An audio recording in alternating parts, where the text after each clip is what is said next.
Kim and Ron, big night here in Camp Hill, as you can well imagine, as hundreds of conservatives from all across the state converge here for the Pennsylvania Leadership Conference. Of course, the big draw, the presidential contenders. Donald Trump wasn't here, but he had a big tractor trailer parked here with his name plastered all over it. It honked and left a few minutes ago.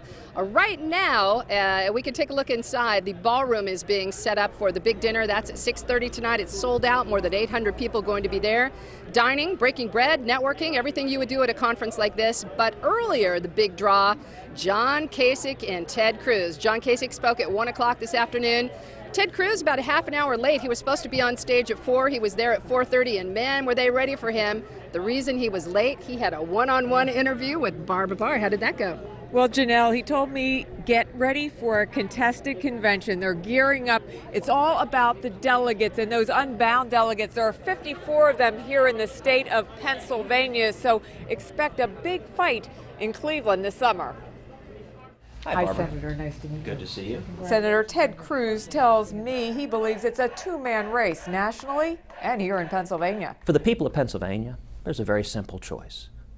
It is between Donald Trump or me. Cruz now sees an opening with female voters, even though he has supported defunding Planned Parenthood. My campaign has a big lead among women, and nationally, we are beating Hillary Clinton by 3 points. Would you use abortion as a litmus test for the next Supreme Court justice? I don't believe in litmus tests. I don't intend to use any. What I intend to use selecting Supreme Court justices is someone that has a proven record of following the Constitution, of being faithful to the law, and not imposing their policy preferences from the bench. And he's standing by his plan to have police patrol Muslim neighborhoods, despite heavy criticism. We need a commander-in-chief who isn't bound up by political correctness, but is focused on doing everything possible to keep us safe. And Ted Cruz certainly had a bounce in his step. He's leading Donald Trump by 10 points in the two latest polls in Wisconsin. Now here in Pennsylvania, he is trailing in third place, both Trump and Kasich, Janelle, but he has shown he has an excellent ground game, and certainly here at this conference, he has been a favorite among the conservatives. I was going to say, as soon as he talked to you, he took to the stage to several hundred cheering supporters. He said to them, America is in crisis. That's how he started out as they cheered. It was red meat for the conservatives here. He told the crowd, though, that help is on the way. He told them his top priorities are jobs, freedom, and security. Then talked about Pennsylvania specifically, saying this is an energy state, which, being from Texas, he said, is something he knows a little something about. He says tens of thousands of Pennsylvanians would lose those energy jobs if the, quote, socialists, Hillary or Bernie, are president. And we got to turn over to John Kasich. He made 2 stops in the Susquehanna Valley as well. The first was at the Antique Auto Museum in Hershey, Dauphin County.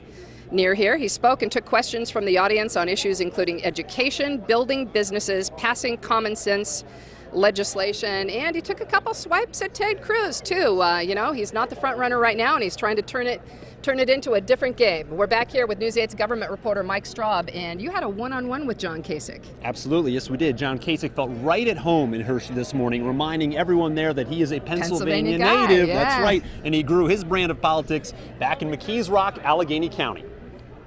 Being a Pennsylvanian, you understand Pennsylvanians. You understand what their hopes are for their kids and for their own lives. A longtime congressman and more recently governor, Kasich told us he's the candidate best prepared to get Washington moving in the right direction. These are not hard things to do.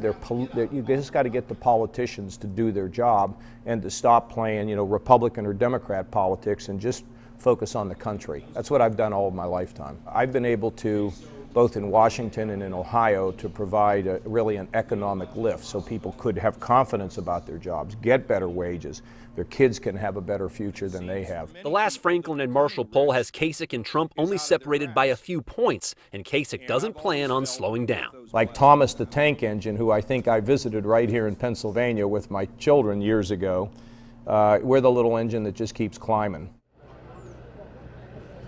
He confirmed with me afterwards that was at the Strasburg Railroad in Lancaster County. So he's familiar with the Susquehanna Valley, and he says he's also familiar with the values that are important here. That's what you get when you talk to a Pennsylvania boy. Well, part of the reason it's so important, Mike, that these guys come here and talk face-to-face to some of the faithful is that these delegates for Pennsylvania, more than 70 of them, are all unbound. That means no matter how the state goes, they get to go to the convention and decide how they want to vote. So if you come to this rally, Ted Cruz talks to you, takes his picture with you, you may vote for him at the convention, and with the way things are shaping up, it looks like this might be quite an exciting Republican convention this time around. We'll have plenty coming up tonight on News 8 at 10 and 11. Until then, back to you, Ron. All right, thank you, Janelle. Democrat Bernie Sanders is opening another campaign office in the Susquehanna Valley. The grand opening will be at 7 o'clock in the 100 block of West Orange Street.